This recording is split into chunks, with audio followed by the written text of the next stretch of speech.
saya Sinta Novitasari. Di sini saya akan menjelaskan tentang kualitas layanan pada ekspansi global. Langsung saja biar mengefisiensi waktu. Di sini saya akan menjelaskan tentang latar belakang. Nah, pada era globalisasi saat ini, ekonomi dunia itu mengalami perubahan besar dari sektor manufaktur menuju sektor jasa. Nah, perubahan jasa seperti hotel, restoran, perbankan, dan layanan digital itu semakin berkembang di pasar internasional. Oleh karena itu, ekspansi global menjadi strategi penting agar perusahaan itu mampu memperluas dan juga meningkatkan daya asing. Namun, dalam prosesnya, perusahaan itu harus menghadapi tantangan seperti perbedaan budaya, regulasi, dan ekspansi pelanggan di setiap negara. Selanjutnya yaitu pengertian kualitas layanan. Kualitas layanan merupakan perbandingan antara harapan pelanggan dengan layanan yang mereka terima. Nah, jika layanan sesuai atau melebihi harapan, maka pelanggan akan merasa puas. Nah, dalam bisnis jasa itu terdapat beberapa karakteristik khusus, yaitu jasa tidak beruntun. Kualitasnya dapat berbeda-beda.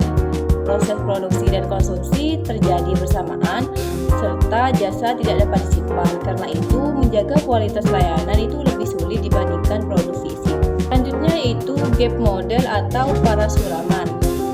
Gap model atau GAP model itu menjelaskan adanya kesenjangan yang dapat menyebabkan kualitas layanan menjadi kurang baik. Nah, terdapat 5 kesenjangan utama, yaitu mulai dari kesalahan memahami harapan pelanggan hingga perbedaan antara layanan yang dijanjikan dengan layanan yang benar-benar diterima oleh pelanggan. Nah, dalam ekspansi global, kesenjangan komunikasi itu menjadi sangat penting karena perusahaan itu sering memberikan janji pemasaran yang besar, tetapi layanan di negara tujuan belum tentu mampu memenuhi harapan tersebut. Selanjutnya yaitu dimensi servikual. Servikual di sini digunakan untuk mengukur kualitas layanan melalui 5 dimensi utama. Yang pertama yaitu reliability atau keandalan dalam memberikan layanan secara tepat. Yang kedua yaitu responsiveness, yaitu kesigapan membantu pelanggan. Dan yang ketiga yaitu assurance atau kemampuan memberikan rasa percaya dan aman. Yang keempat yaitu empati atau perhatian terhadap kebutuhan pelanggan. Nah, dan kelima yaitu tangibles atau bukti fisik seperti fasilitas dan teknologi. Nah, setiap negara itu memiliki prioritas berbeda terhadap dimensi ini, tergantung budaya dan kondisi masyarakatnya. Selanjutnya yaitu model Greenhouse. Menurut Greenhouse, kualitas layanan itu dibagi menjadi 2 bagian. Yang pertama adalah kualitas teknis, yaitu hasil layanan yang diterima oleh pelanggan. Yang kedua adalah kualitas fungsional, yaitu bagaimana layanan tersebut diberikan.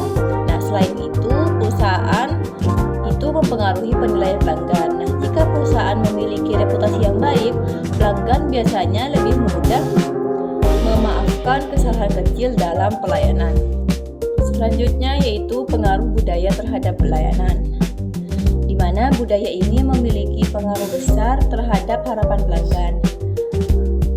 Hofstede menjelaskan bahwa 6 dimensi budaya seperti jarak kekuasaan, individualisme, dan penginderaan ketidakpastian. Misalnya, masyarakat kolektivis itu lebih menghargai hubungan personal dan keramahan, sedangkan masyarakat individualis itu lebih menyukai layanan cepat dan privasi. Oleh karena itu, perusahaan global harus memahami budaya lokal agar layanan yang diberikan itu dapat diterima dengan baik. Selanjutnya yaitu strategi ekspansi global. Dalam ekspansi internasional, perusahaan itu dapat memilih strategi standarisasi atau adaptasi lokal. Standarisasi berarti menggunakan sistem dan layanan yang sama di seluruh dunia untuk menjaga efisiensi dan konsistensi merek. Nah, sedangkan adaptasi lokal itu berarti menyesuaikan layanan dengan budaya dan juga kebutuhan negara tertentu. Nah, saat ini banyak perusahaan menggunakan strategi globalisasi, yaitu berpikir global tetapi tetap bertindak sesuai dengan budaya lokal. Selanjutnya yaitu kerangka penyediaan global.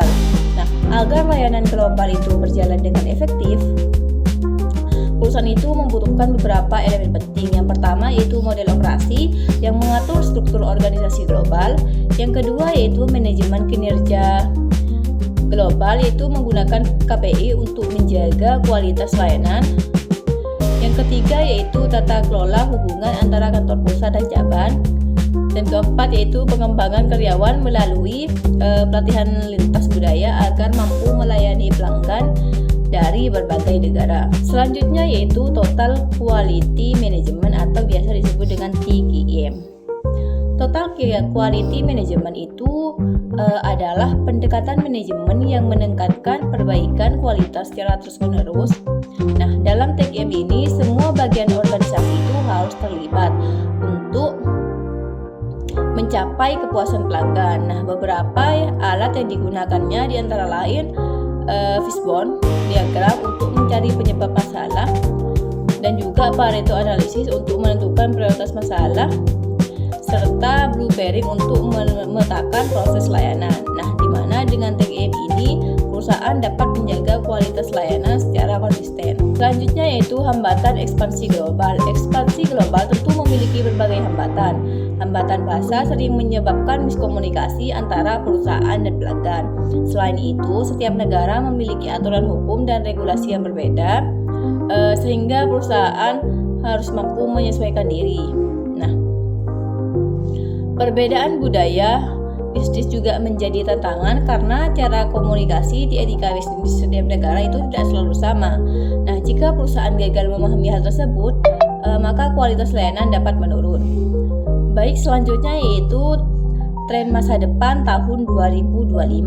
Nah, di masa depan kualitas layanan global itu akan dipengaruhi oleh perkembangan teknologi, terutama artificial intelligence atau AI. Nah, AI ini dapat membantu otomatis layanan dan meningkatkan personalisasi pelanggan.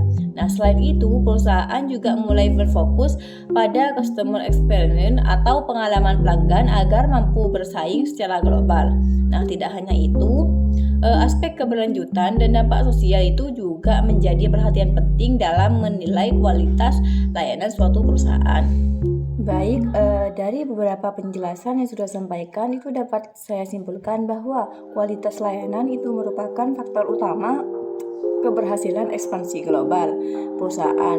Nah, perusahaan itu harus mampu menyeimbangkan standar global dengan kebutuhan budaya lokal. Teknologi, sumber daya manusia, dan pemahaman budaya itu menjadi kunci dalam menciptakan layanan yang unggul. Nah, dengan menerapkan prinsip think global act lokal, perusahaan dapat meningkatkan daya saing dan mempertahankan loyalitas pelanggan di pasar internasional. Terima kasih, mungkin itu saja yang dapat saya sampaikan. Kurang lebihnya mohon maaf. Wassalamualaikum warahmatullahi wabarakatuh.